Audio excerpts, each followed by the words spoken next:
बिस्मिल्लाहिर्रहमानिर्रहीम। अस्सलाम वालेकुम नाज़रीन, आप देख रहे हैं मेरा यूट्यूब चैनल दीन और दुनिया की बातें में सबका इस्तकबाल है। चलिए शुरू करते हैं हमारी आज की वीडियो।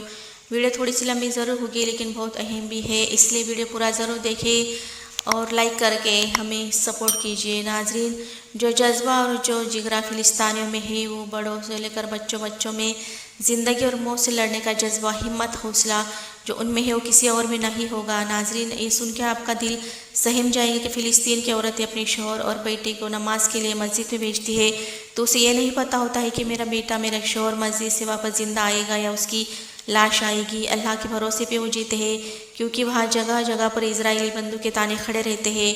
8 साल का बच्चा बंदूक की नोक के सामने से निकलकर मस्जिद में जाता है, नमाज पढ़कर बाहर निकलता है। उनके इस जज्बे और हौसले को दाद देनी होगी। ये हदीस पाक में भी मौजूद है।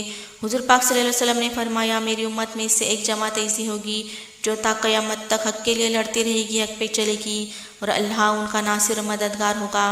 नाज़रीन, हमें तय तक जाना ज़रूरी है कि बैतुल मुक़द्दस को किसने, कैसे, कहाँ, किस तरह तामीर किया, कि इज़राइल फ़िलिस्तीन के मुसलमानों के जान के दुश्मन बने हुए हैं। हमें जानना ज़रूरी है, समझना ज़रूरी है, क्योंकि हर मुसलमान को याद रहना चाहिए कि हमारा बैतुल मुक़द्दस के साथ क्या रिश्ता है और हमारे लिए वो कितनी अज़मत वाली जगह है।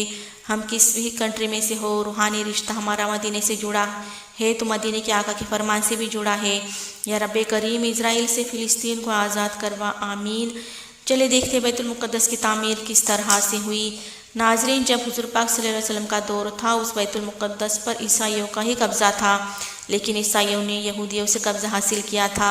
इतनी ख़तरनाक जंगें होती थी ईसाइयों और यहूदियों में। बैतुल मुक़द्दस में खून खराबा ये आज की तारीख नहीं है बल्कि बरसों से चलती आ रही है। टाइटस नाम का एक ईसाई बादशाह था जिसने पूरे बैतुल मुक़द्दस की ईंट से ईंट बजा दी थी और तब ईसाइयों का ही कब्ज़ा था।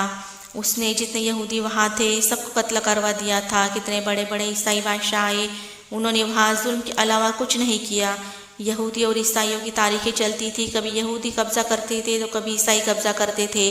फ़िलिस्तीन, यरूशलेम में यहूदियों को एंट्री नहीं थी। आज बैतुल मुक़द्दस दुनिया का सबसे बड़ा इशू क्यों है, यह हमें समझना ज़रूरी है।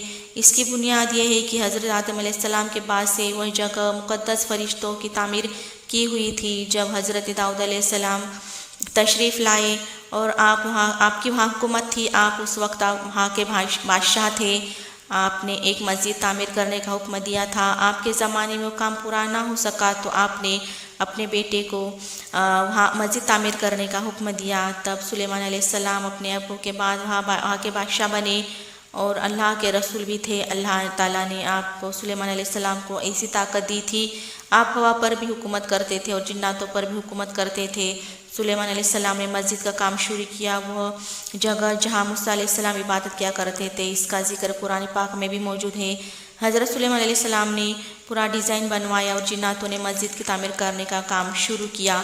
जिन्नात सुलेमान अलैहिस्सलाम से इतना खौफ खाते थे कि वो एक लम्हा भी गाफिल नहीं होते थे। लेकिन मस्जिद के काम कंप्लीट भी नहीं हुआ था कि सुलेमान अलैहिस्सलाम की वफ़ात हो गई। लेकिन अल्लाह की मसलियत थी कि जिन्नातों को पता ही नहीं चला हज़रत सुलेमान अलैहिस्सलाम की वफ़ात हो गई, वरना जिन्नात वहाँ से भाग जाते। इसलिए जिन्नातों को सुलेमान अलैहिस्सलाम वैसे खड़े नज़र आते थे जैसे पहले नज़र आते थे।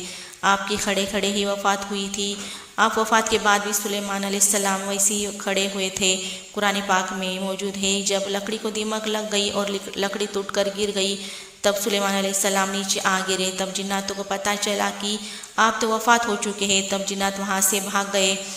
तब तक बैतुल मुक़द्दस की तामीर हो चुकी थी। इसको उस वक्त बैतुल मुक़द्दस नहीं कहा जाता था, इसको हैकल सुलेमानी कहा जाता था। यहूदियों के अकीदे के हिसाब से फर्स्ट टेम्पल है ये सुलेमान हैकली। और आपकी कुर्सी जहाँ लगती थी उस वक्त सुलेमान अलैहिस्सलाम ने सरकशी लोगों से, जादूगर और जिन्नात लोगों से सब जादू की चीज़ें छीन कर अपनी कुर्सी के नीचे दफन कर दी थी, क्योंकि यहूदी लोग जादू के पीछे बहुत भागते थे, सिर्फ रात दिन जादू ही करते थे। आपने सब ख़त्म कर दिया। सालों बीतने के बाद हैकल सुलेमानी को एक बादशाह जो इराक़ का रहने वाला था, उसकी यहूदियों से बड़ी दुश्मनी थी। उसके हमले से सुलेमान हैकली को तोड़ दिया। बस एक दीवार बाकी रही थी जहाँ जाकर आज यहूदी रोते हैं। आज उसको दीवार गिरिया कहते हैं। यहूदी कई सालों तक इसका गम मनाते रहे। फिर ईसाइयों से यहूदियों का कब्जा हुआ। ये सिलसिला चलता रहा। फिर उस एक टूटी हुई दीवार के पास दूसरी दीवार बनाई गई, उसको सेकंड टेम्पल कहते हैं। ज़माना बीतता चला गया, यहाँ तक कि हुज़ूर पाक सल्लल्लाहु अलैहि वसल्लम के नबूवत का ऐलान हुआ। फिर उसके बाद 23 साल गुजर गए। फिर आपकी वफ़ात के बाद सिद्दीक़ अकबर का ज़माना आया। फिर सईदना उमर फ़ारूक का ज़माना आ गया। तकरीबन 26-28 हिजरी की बात है। हज़रत उमर फ़ारूक के दौर में इस्लाम फैलता जा रहा था। तब सहाबा के एक लश्कर को फ़िलिस्तीन में भेजा गया। ईसाई जान चुके थे कि हालात क्या चल रहे हैं। उन्होंने सरेंडर किया और कहा कि हम बैतुल मुक़द्दस की सारी चाबियां आपके हवाले कर देते हैं, लेकिन शर्त यह है कि मुसलमानों के अमीरुल मोमिनीन के हाथ में ही देंगे। तब किबलाए अव्वल मुसलमानों के हाथ में था। सईदना उमर फ़ारूक ये मदीने से गुलाम के साथ चल पड़े। अपने एक खच्चर के पर बारी बारी बैठकर आपने सफ़र तय किया।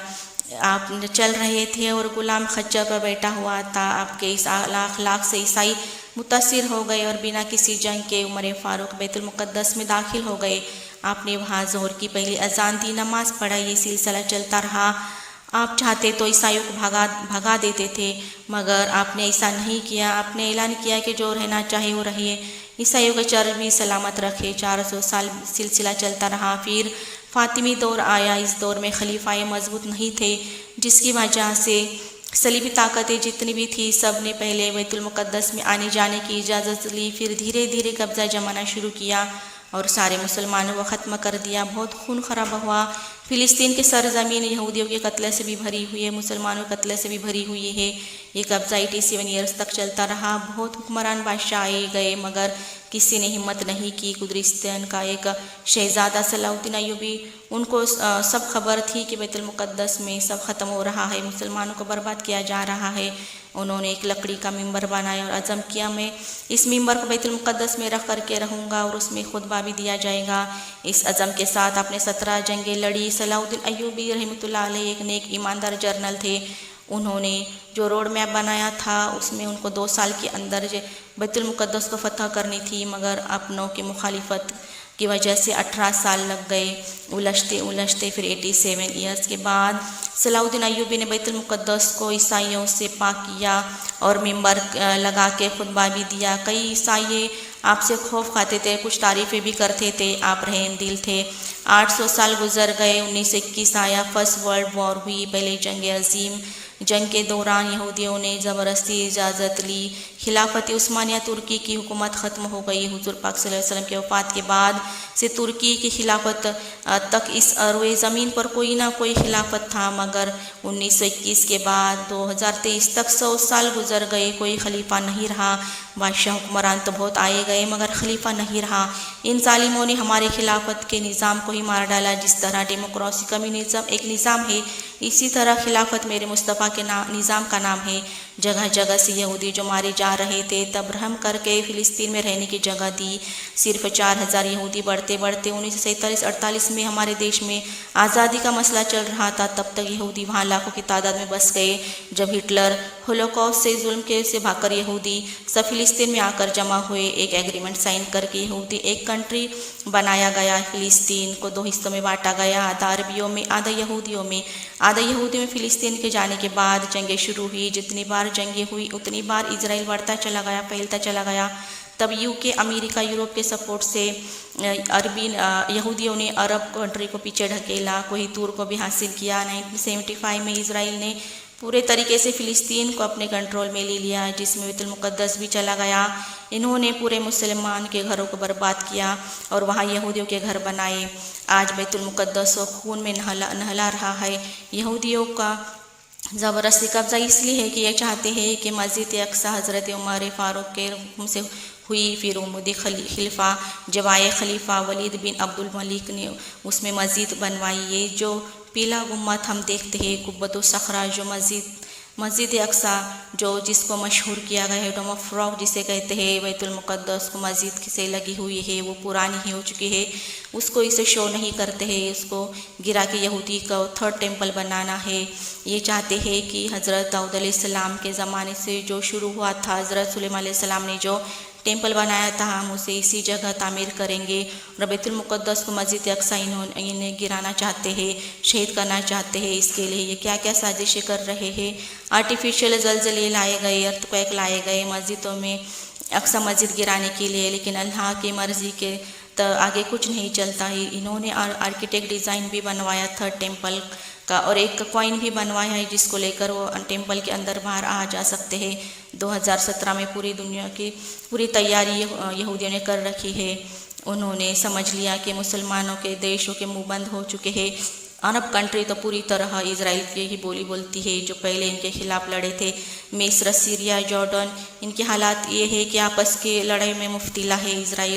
इजराइलों की गुंडागर्दी इतनी बढ़ गई है, इन्होंने किसी का खौफ इनके दिलों में नहीं रहा है। इसको तुर्की और ईरान से ख़तरा था, इनको भी इजराइल ने अरब कंट्री से लड़ा दिया है। हुज़ूर पाक सल्लल्लाहु अलैहि वसल्लम एक हदीस में बताते हैं, खुरासान से एक जमात निकलेगी जो उनके हाथ में काले झंडे होंगे। हुज़ूर पाक सल्लल्लाहु अलैहि वसल्लम फरमाते हैं कि इतनी तेज़ी से निकलेंगे कि वो दुनिया से बड़ी बड़ी ताकतें भी उनका रास्ता नहीं रोक सकेगी। ये सीधे झंडे लेकर बैतुल मुक़द्दस में नस्ब करेंगे, फिर इस्लाम का परचम वहाँ से बुलंद हो जाएगा।